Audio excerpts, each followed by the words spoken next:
Support WrestleTalk! Give us a subscribe. Thank you for your support on Patreon, JJ, not the jet plane. The Wednesday Night War begins. Finn Balor returns to NXT and Tommaso Ciampa makes his comeback. AEW only had Jack Swagger. Damn, what an episode of NXT. I'm El Fagador Laurie Blake. Click the thumbs up, leave a comment down below, and give us a subscribe because we have so much wrestling content for you this week. For instance, Ollie and Luke's review of the first ever AEW Dynamite, which went up earlier today, and you can watch it right after this because though it's not a competition, we are kind of having our own Wednesday Night War now. So watch this, then watch that, and let us know whether AEW or NXT won the Wednesday Night War, though it's not a competition. It's not a competition at all. And click the eye above my head to give your rating for this week's episode of NXT, where you can choose from an EST NXT, undisputedly good, the finest.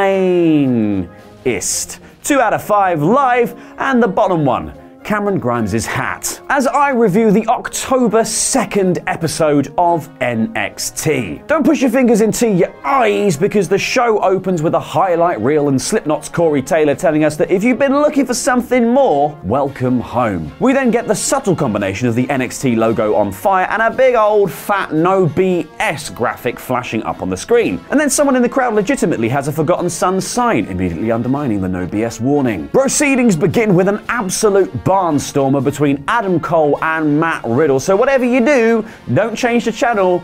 Please don't change the channel. For the love of God, please don't change the channel. Please. The challenger to Cole's NXT Championship walks in from backstage, fist bumps Blackpool bro Big Willie Riggs before decanting his flip-flops seemingly into orbit. Cole is then said to be slightly injured from last week's Fujiwara fiasco, and though cleared to compete, will be wearing a cast for this match. Things started off super hot right out of the gate, and they didn't let up from there. If the idea was to dazzle with an indie-style spot fest, then this absolutely delivered. Now, after some genuinely jaw-dropping, crowd-popping exchanges and near falls for Riddle, Cole cleans his clock with a cast, hits the last shot, and manages to retain his NXT Championship. Good golly, Miss Molly, this was a heck of an opener, and it really set the pace for an amazing night of NXT television. Unfortunately for Cole, though, the queue of contenders is long, and somebody is pushing his way right up to the front there, because Finn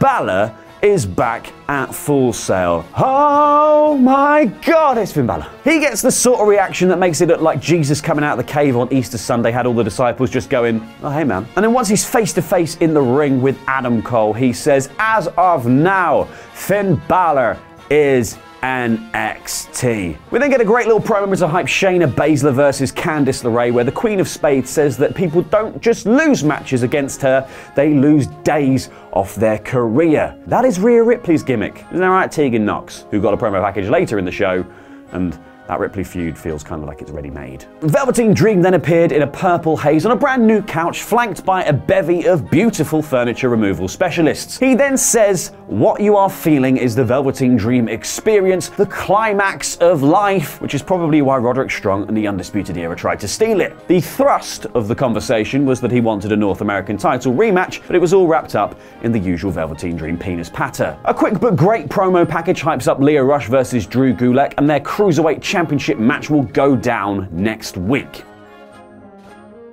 Io Shirai arrives to square off with Mia Yim. Io and Mia were putting it all out there for this. We had suicide dives, a superplex, Io's incredible dropkick, and then 2 different rounds of chalupas, whatever the hell they are. Limited commercial interruption, my ass. The finish comes when Io spins away from Mia on the mat, planting a kick plumb on the side of her mouth, and the moonsault seals out the deal. I really liked this, and it keeps Io Shirai in the conversation as one of NXT's top women. The outsiders were inside Full Sail to wave to the crowd, which was obviously dog hands. Johnny Wrestling / Takeover / NXT / Gargano took on Shane Thorne in a rerun of a match that was filmed at the last set of tapings but never actually aired because NXT went live in that totally planned, totally non-knee-jerk, non-competitive way that it did. Now, while Thorne wasn't exactly an opponent I had hoped for on my Gargano feud wish list, this was actually a really awesome little match with the Aussie action hero putting on a showcase of top-level leg lariats. But things finish up when Johnny does the meet in the middle super kick and realizes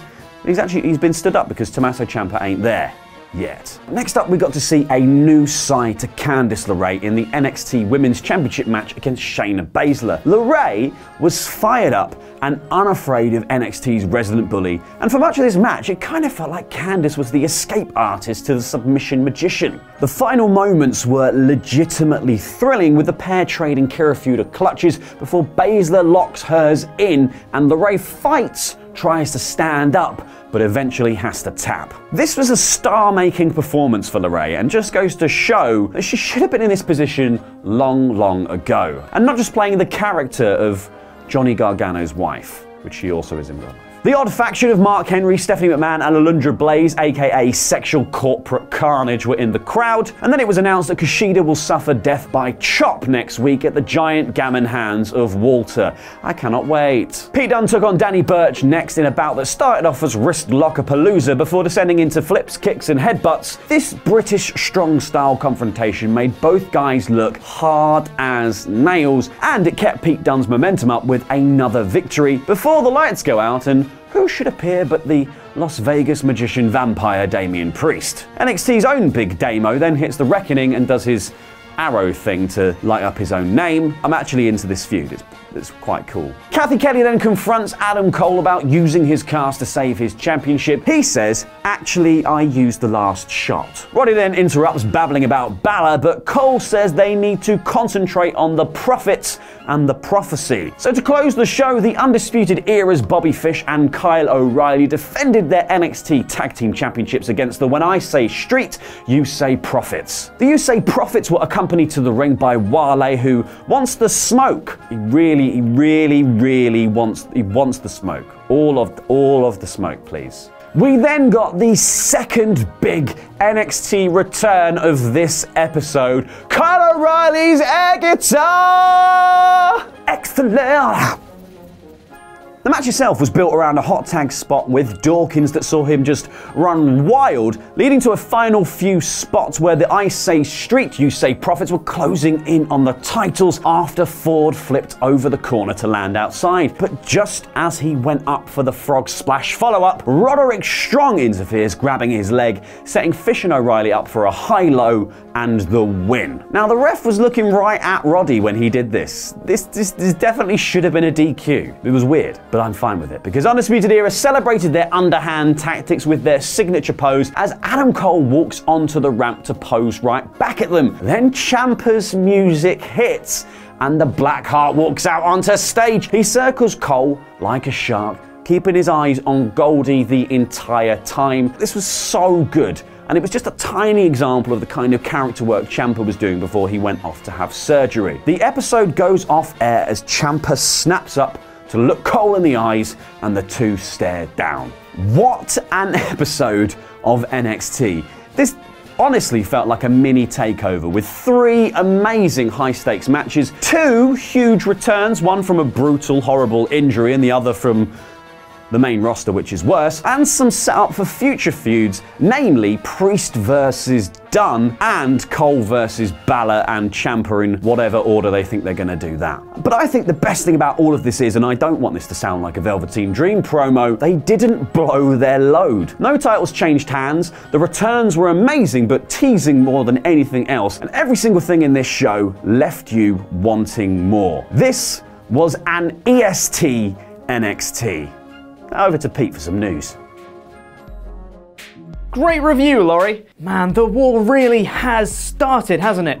2 great shows to kick off the first week of AEW versus NXT. Next week on NXT, we'll get to see Drew Gulak defend his Cruiserweight Championship against newly returned Lio Rush. However, they won't be fighting over the WWE Cruiserweight Championship anymore. In the promo for the match coming next week, it was revealed that the title is now called the NXT Cruiserweight Championship, confirming it will now be defended on the gold brand moving forwards. Where this leaves 205 Live is anyone's guess at this point. What are they going to be fighting for? But this can only be a good thing for fans of the purple belt, as the top quality matches put on by the Cruiserweights will now be seen by a lot more eyes. Not so long ago, one of the rumored names heading over to 205 Live, though thankfully not anymore, is Daniel Bryan. Despite fitting the weight requirements of the brand, Bryan's superstardom exceeds that of the purple show, though I wouldn't say no to a brief trip to NXT for him. Bryan recently appeared on the Bella's podcast.